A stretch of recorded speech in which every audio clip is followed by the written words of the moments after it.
അപ്പൊ ഈ പാട്ടിന്റെ പല്ലവി വളരെ ശരിയാണ്. പോറ്റിയെ കേറ്റിയെ സ്വർണം ചെമ്പാക്കി മാറ്റി എന്നുള്ള പല്ലവി ശരിയാണ്. പക്ഷെ അനുപല്ലവിയിലേക്ക് വരുമ്പോൾ അതിന്റെ വരികൾ മാറ്റി എഴുതേണ്ടി വരും. പോറ്റിയെ കേറ്റി എന്നുള്ളത് ഇവർ പറഞ്ഞത് 2019 ശേഷം ഊഹിച്ചുകൊണ്ടാണ് പറയുന്നത്. പക്ഷെ പോറ്റി കയറിയത് 2000 ശേഷമാണ്.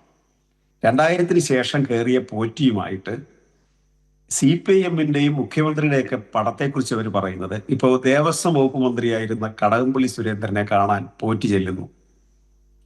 ഈ പാനലിൽ ഇരിക്കുന്ന ആർക്കും നാളെ പോയി കടകംപള്ളി മന്ത്രിയാണെങ്കിൽ, ഇപ്പൊ മന്ത്രിയല്ലത്, ഈ അതുപോലുള്ളൊരു മന്ത്രിയെ കാണുന്നതിന് തിരുവനന്തപുരത്ത് ഒരു പ്രയാസമില്ല. അത് സാധാരണ ജനങ്ങൾക്ക് ഉച്ചയ്ക്ക് ശേഷം അവസരമുണ്ട്, പ്രത്യേക പാസ് എടുത്താൽ രാവിലെയും അവസരമുണ്ട്. അത് അവരുടെ പോലീസ് അന്വേഷണം നടത്തിയിട്ടല്ല അവരെ കയറ്റുന്നത്. ഒരു സാധാരണ എല്ലാവർക്കും പ്രാപ്യമാണ്. പക്ഷേ പലരും പലതവണ നമ്മളെല്ലാം വ്യക്തമാക്കിയതുപോലെ, ബഹുമാന്യ മുഖ്യമന്ത്രി ആവർത്തിച്ചതുപോലെ, സോണിയാഗാന്ധി എന്ന് പറഞ്ഞാൽ 4-5 പേരിൽ ഇസൻ കാറ്റഗറിയിൽ വരുന്ന 4-5 പേരിൽ ഒരാൾ. അവിടെ എത്തപ്പെടാൻ കഴിയാത്തത് കൊണ്ടാണ് ഒന്നുകിൽ വ്യക്തിപരമായി അവരുടെ ധാർഷ്ട്യം, അല്ലെങ്കിൽ സാഹചര്യങ്ങൾ അനുകൂലമല്ലാത്തത് കൊണ്ട്, അല്ലെങ്കിൽ ആഭ്യന്തര രാഷ്ട്രീയത്തിന്റെ ഭാഗമായി അവരെ ഇപ്പൊ കാണേണ്ടതില്ല എന്ന് കോൺഗ്രസ് നേതൃത്വം തീരുമാനിച്ചത് എന്തുവാകാം. ഞാനതിൽ വ്യക്തിപരമായിട്ട് സോണിയാഗാന്ധിയെ കുറ്റപ്പെടുത്തുന്നില്ല. പക്ഷെ എന്തുവാകാം, അക്കാരണത്താലാണ് ഇന്ത്യയിൽ പല സ്റ്റേറ്റിലും കോൺഗ്രസ് തകർന്ന് തരിപ്പണമായി പോയത്.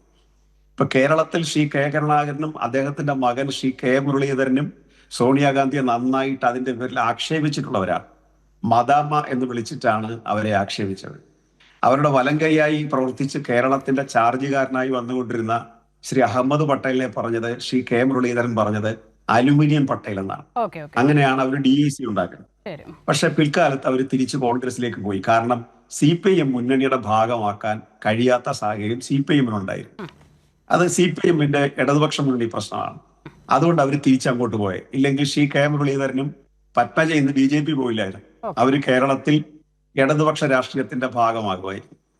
അപ്പൊ അങ്ങനെ ഉള്ള സോണിയാഗാന്ധി എടുക്കൽ, ഒരു പോയിന്റോടെ പറഞ്ഞ് ഞാൻ അവസാനിക്കാം. ഞാൻ അവതാരിക്ക് ബുദ്ധിമുട്ടുണ്ടാകില്ല. ഒരു പോയിന്റോടെ ഉള്ളൂ. ഈ അടൂർ പ്രകാശ് വിളിച്ചുകൊണ്ട് പോയെന്നല്ലേ നമ്മളെല്ലാവരും ചർച്ച ചെയ്തുകൊണ്ടിരുന്നത്. പക്ഷെ അടൂർ പ്രകാശ് പറഞ്ഞ എന്താ, ഉണ്ണികൃഷ്ണൻ പോറ്റി എന്നെ വിളിച്ചുകൊണ്ട് പോയതാ. അപ്പൊ കളി മാറി. ശ്രീ കരുണാകരനും വിശ്വൻ ശർമ്മയ്ക്കും മറ്റു കോൺഗ്രസ് നേതാക്കന്മാർക്കും പ്രാപ്യമല്ലാത്ത ഇടത്തിലേക്ക് UDF കൺവീനറായി പിന്നെ മാറി അടൂർ പ്രകാശ് അല്ല അദ്ദേഹത്തെ വിളിച്ചുകൊണ്ട് പോകുന്നത്.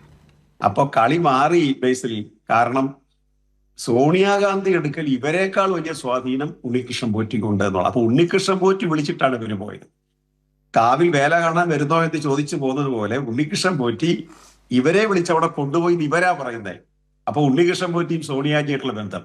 പിന്നെ പറഞ്ഞു കേട്ടത്, സുബ്രഹ്മണ്യ സ്വാമി കൊടുത്ത കേസിന് മാനനഷ്ടം കൊടുത്തിട്ടില്ല ബേസിൽ.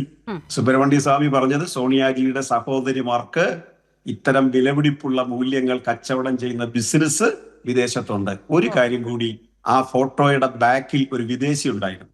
അയാൾ ആരാന്ന് കൂടി കോൺഗ്രസ് വ്യക്തമാക്കണം.